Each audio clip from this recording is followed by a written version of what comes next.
विदेश मंत्री एस जयशंकर द्विपक्षीय वार्ता के लिए पहुंचे यूएई। अबू धाबी में हिंदू मंदिर का किया दौरा। विदेश मंत्री एस जयशंकर संयुक्त अरब अमीरात यूएई के अपने समकक्ष अब्दुल्ला बिन जायद अल नाहयान के साथ वार्ता के लिए रविवार को अरब देश की यात्रा पर पहुंचे हैं।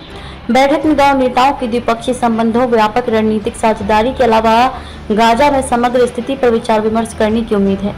नाहयान के साथ बैठक से पहले जयशंकर ने प्रतिष्ठित बीएपीएस हिंदू मंदिर का दौरा किया।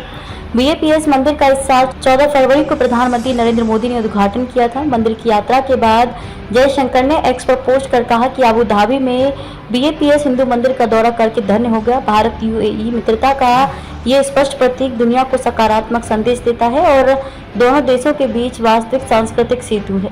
इससे पहले विदेश मंत्रालय ने कहा कि जयशंकर की यूएई की यात्रा दोनों देशों के बीच रणनीतिक साझेदारी के साथ क्षेत्रीय और वैश्विक विकास की समीक्षा करने का अवसर प्रदान करेगी। विदेश मंत्रालय ने एक बयान में कहा कि लगभग 35 लाख भारतीय समुदाय संयुक्त अरब अमीरात में सबसे बड़ा प्रवासी समूह है।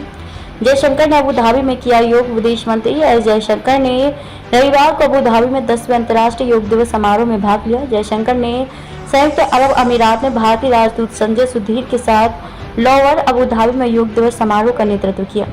एक्स पर एक पोस्ट में जयशंकर ने कहा कि संयुक्त अरब अमीरात में अंतर्राष्ट्रीय योग दिवस मनाते हुए अंतर्राष्ट्रीय योग उत्साही @LOUVRE अबू धाबी के साथ शामिल हुआ। योग करने से पहले अपनी टिप्पणी में जयशंकर ने कहा कि योग एक भारतीय परंपरा है, लेकिन अब ये वास्तव में एक सार्वभौमिक अभ्यास बन गया है। उन्होंने कहा कि अंतर्राष्ट्रीय योग दिवस ने एक प्रेरणा के रूप में, एक चुंबक के रूप में वास्तव में लोगों को इकट्ठा करने, अभ्यास को फैलाने की एक विधि के रूप में काम किया है। वास्तव में एक तरह से ग्रह को खुद स्वस्थ और अधिक जुड़ा हुआ रखा है। पेरिस के बम विस्फोट इतिहास में आतंकवाद के सबसे बुरे कृत्यों में शुमार। इससे पहले विदेश मंत्री एस जयशंकर ने रविवार को कहा कि 1985 में कनिष्क विमान पर हुआ हमला इतिहास में आतंकवाद के सबसे बुरे कृत्यों में से एक है।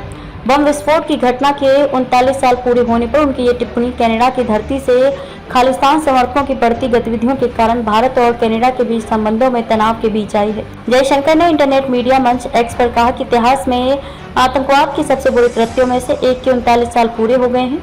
ये घटना इस बात की याद दिलाती है कि आतंकवाद को कभी बर्दाश्त नहीं किया जाना चाहिए।